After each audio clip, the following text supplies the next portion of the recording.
Well, I'm supporting Rishi Sunak, not just because I believe that he is trusted when times are tough, and we saw that during the pandemic, and trusted on the economy and the cost of living, but particularly because he is passionate about education and skills and getting young people on that ladder of opportunity. And that's something I've campaigned on since I've been an MP when I was elected in 2010.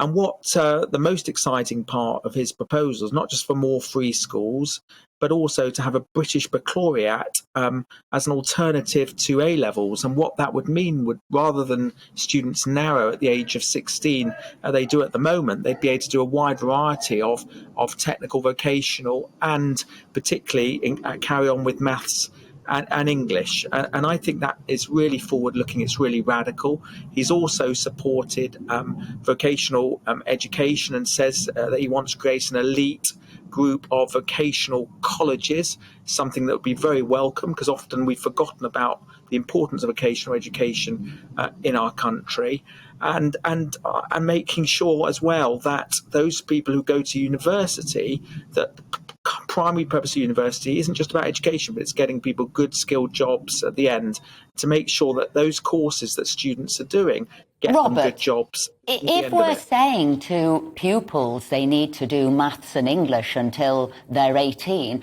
are we saying the system has failed them up until then? Why are they going to have to do A-level maths and English?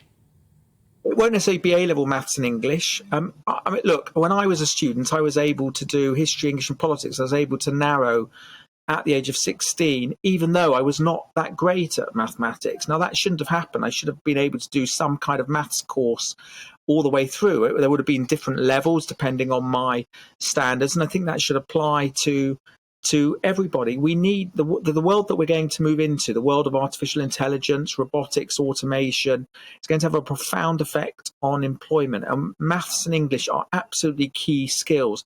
Don't forget, at the moment, we have 9 million adults with low literacy and numeracy skills in our country. Those are people who've been through the school system and yet have low literacy scores. So the system isn't working in the way that it should, and what we should be doing, as many other countries do. By the way, 150 other countries do one kind of baccalaureate or another, and many of them have more successful education systems than we do. So now, we should have a much wider baccalaureate up from the age of 16 in order to be able to do a wider group of subjects, particularly maths and English.